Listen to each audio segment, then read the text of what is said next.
I've already sent you the notes for the lesson social change. How many of you have copied the notes? I don't know. How many of you are listening to the videos? That also I don't know. But you make it sure that you listen to the videos. Okay, because after coming to school, once again we are not going to take up with the same lessons. We are going to continue the lesson. Rest of the lessons we are going to continue. Okay, so I have taken you the lesson in sociology, social change, and in geography, mineral resources is being taken. And now I am going to take about in economics, I am going to start with the lesson poverty and hunger. Poverty and hunger. You must have known, you must have observed life around you. How is the life around you? You are observed, seeing the people. By seeing the people itself, you will identify whether their standard of living is low, whether the standard of living is high, whether they are rich, whether they are poor. Okay, so poverty is found both in urban as well as rural areas. This poverty is seen everywhere. It is seen in urban as well as rural areas. Okay, in the cities, when you see in the cities, the sellers on the footpath sellers, daily wage workers, then beggars, the workers working in small scale industries, migrant, etc. are all considered poor. That's what I am telling. This I am considering in cities.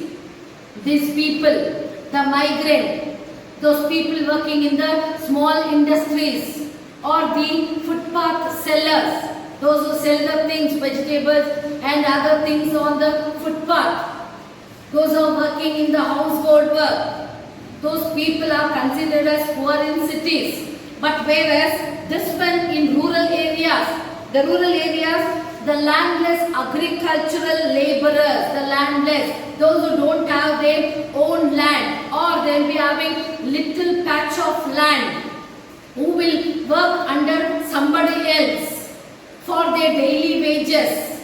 Okay, so that people, though the small and very small farmers, they'll be very small, means they don't have plenty of land. They'll be having only a small patch of land. Okay, with that their life they will survive little. Okay, the small. So people engage in occupation more than the people engaged in occupation other than basket making, weaving, pottery, blacksmith, etc. These people live in poverty. Understood? So that is poverty. Poverty is not having enough material possession. They are not having enough, okay, or income for a person's need. What is the basic need? They cannot fulfill even their basic needs like food, shelter and clothing. Okay, poverty may include social, economical and political elements. Okay, absolute poverty is the complex lack of the means necessary to meet basic personal needs. They are not able to meet their basic needs such as food, shelter and clothing. This is very difficult. When they are living in poverty, that itself will tell they are poor. Okay, the poor people are not able to earn sufficient income. They are not getting proper income. When the proper income is not there, what will happen? They will not get two square meals a day. Per day they will not have. 2 times meals they will not have. When they are not having the meals, naturally what will become? They will be led to the chronic diseases, illness, sickness. Okay, so therefore suffer from illness due to lack of education. Due to lack of education, training and skills, the chances for employment will be very less because they don't get education. They are not well trained. When they are not well trained, when they are not well skilled, what will happen? They will not get a job in a proper way. Improper occupation will not be done. And so their income will be very low. They will not get a permanent job. In that position, they become a poverty. They consider as poor. Okay, so poor people, ever seen poor people? They live in kacha house. What are kacha houses? Kacha houses have walls and there is the walls and roofs of mud. The wall will be built by mud and moreover straw, wood, then coconut leaves and grasses. So these people, they live in kacha house, hut. They live in hut, maybe living in small tents and huts made of tin sheet, tin, T-I-N, tin sheets. Okay, in cities what will happen? People will live in tin sheets, that is roadside, on the roadside with the tin sheet, that houses will be built in tin sheet. That is called a slum. Okay, so area in cities where such people live, they called a slum. You have seen so many slums here also. Is it? People will be so crowded. Without gap they will live. Nearby. There will be no cleanness. There will no be proper sanitation. No proper water. No proper environment. Because they don't have proper income. They are under poverty. Understood? So these are all the reasons why you call them as poor. Okay, so however, to identify poverty and measure, if we need specific yardstick, okay, so now then what is poverty line? You should know what is poverty line. Poverty line means what? That is, poverty line is the level of income. It is the level of income to meet the minimum living condition. Poverty line is the amount of money needed for a person to meet his basic needs. When he is not affordable to meet his basic needs, that means he will tell he is in the poverty line. He is under poverty. Understood? Poverty line may change from country to country. It may change from country to country. Okay, it indicates the capacity to incur the minimum expenditure to meet the basic necessities of human being. In 2005, that is Suresh Tendulkar Committee. Suresh Tendulkar Committee adopted the monthly, what is that? Monthly per capita expenditure. Monthly per capita expenditure. That is in 2005. Suresh Tendulkar Committee. This committee adopted, that is monthly per capita expenditure on education, health, electricity and transport along with food to determine the poverty line. Later after that, C. Rangarajan Committee following the Suresh Tendulkar Committee came. Okay? It fixed the poverty line expenditure of rupees 32 in rural areas and 47 in urban areas. Okay, now next it is the extent of poverty in India. What is the extent of poverty in India? Okay, using the 2/3 of the people in India live in poverty. 2/3 of the Indian population, they live in the poverty. 68.8% of the Indian population live in this stage. Okay, so it has decreased. So the poverty ratio has declined from 46% in 1983. Declined, when it was 46% in 1983, but it became 20%. It declined in 20% in 2009 and 10. The poverty rate has declined. It become reduced. Okay, so in the recent years, the decline in rural poverty is much greater than the urban poverty. What is rural and urban? Still you are not able to understand. Rural means what is the village. The urban it is compared to the cities. Okay, so in the figure 1 it shows, see the rate of infant rural 46 in 1983 it was 46.6 and urban 42 minus 5 total 46. So with that figure you can understand the decline of the poverty rate. Okay, next you have that is causes of poverty in India. What are the main causes of poverty?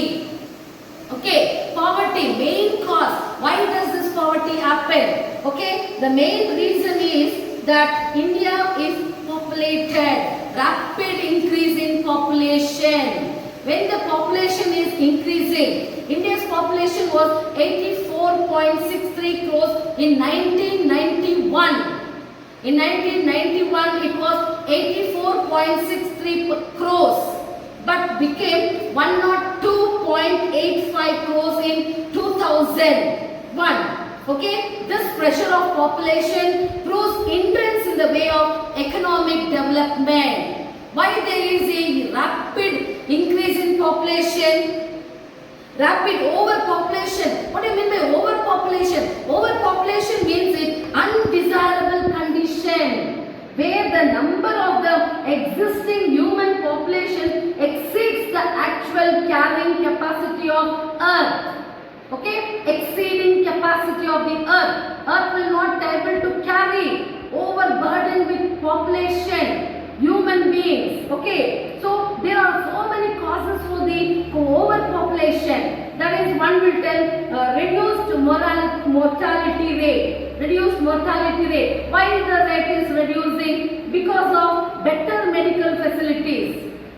Okay, because of the increase in medical facilities, the death rate is becoming low. It is becoming low. Okay, then depletion of precious resources. Depletion. People are depleting the precious resources. Then rural economy. Then lack of skilled labor. Capital deficiency. Underemployed and unemployment. So these are all the reasons for overpopulation. Okay, due to continuous rise in population, there is chronic unemployment and underemployment in India. Okay, next, capital deficiency. What do you mean by capital deficiency? Capital is needed for setting whatever. If you want to start an industry, you want capital. Okay, if you want to set up a transportation, there also capital is necessary. Due to the shortage of capital, due to the shortage of income, what will happen? The other projects. So due to that, it creates hindrance. It is hurdles in the development. Low income. Low income of the people. Because of low income, low savings will be there. If the people's income is low, then the savings also will be low. And what will happen? Yield will also be very less. Whatever the yield also will be the less. The result also will be very less. Okay? So hence there has been low and slow capital formation resulting in low productivity and income earning level, low level and growth of national income due to the general underdevelopment on the one hand underdevelopment and the rapid rise of population on the other hand. One side underdevelopment and one more side it is the rapid increase in the population. The per capita income has remained at lower level. Per capita has remained under lower level. What is per capita? Per capita is a measure of the amount of money earned per person in a nation. Per capita, per person in a nation. Okay, per capita is a measure of the amount of money earned per person in a nation. That is only called per capita. The per capita income has remained. I told you this has created a vicious circle of poverty of low income, low savings, low investment, lower productivity and lower income growth. This kept the people in poverty. So, low level and growth of national income. When the national income is low, what will happen? The standard of living of the people also will be very low. That leads into the poverty. Causes of poverty in India: overpopulation. With the increased rapid growth of population, the country is underdevelopment. See, one side underdevelopment and the other side overpopulation. The country has to provide employment, food, shelter, job opportunity. This all is not possible with the growing population. Hence, there is a need to control population. Okay, so next it is rise in price level. Continuous rising price. Wherever a product is there, for that product, if the price is more, what will happen? Prices more, rising prices reduce the people's purchasing power. When the price is more, then people naturally will reduce their purchasing power. Okay, especially if those income is lower. The people's income is lower, then what will happen? Their purchasing capacity also will become slow. Hence, they will stop purchasing something else. They will not national income. Net national income, it is quite low as compared to size of population. Low per capita income proves its poverty. Next, I am talking about rural economy. India economy is rural economy. Indian agriculture is backward. As you all know, agriculture is the backbone of our Indian economy. Indians is depending on the monsoon rain. Farmers are depending on rain. Okay, it is uncertain. Okay, so it has great pressure on population. Okay, income in agriculture is low and disguised unemployment is more in agriculture. So rural economy, as you all know, Indian economy is a rural economy. It is based on agriculture. Agricultural is also backward. Hence people come back to poverty. Again they are shifted to poverty. Next it is lack of skilled labor. In India, unskilled labor is in abundant supply. More of unskilled labor are there. But skilled labor is less due to insufficient industrial education and training. Because people are not trained up. Because of industries. Okay, unskilled laborers are more. Unskilled laborers are more, but skilled laborers are limited. So these are all the causes of poverty. Understood, children? Rapid increase in population, low level and growth of national income, rise in price level, unemployment, capital deficiency. So these are all the causes of population. And tomorrow's class I'll be continuing to you hunger and food security. Okay, then buffer stock, food security, all these things I'll be continuing to you in the next class. I hope you have understood what is poverty, who is considered as poor, what are the causes of poverty, what is poverty you should know. Okay, that is they are not able to get their basic needs. They are not able, poverty is not having enough material possessions or income for a personal needs. Okay, so now absolute poverty, there people will come to the poverty line. The effects of poverty can follow a child into child, that is adulthood, leading to chronic illness. If poverty is there, naturally will go to illness, lack of education or the ability to work. Okay, so this all should be avoided. So later on I will explain to you the government has undergone so many changes to improve poverty and hunger. Understood, children? By now you have understood the meanings and causes of poverty. Next I will explain and also the extent of poverty in India. Okay, give the figure. In the figure, that is figure 1. If you go to the figure 1, you will know that is the concept of poverty, extent of poverty. And next I explain about the causes of poverty in India. So I will be sending you the notes. I have already sent the notes for social change.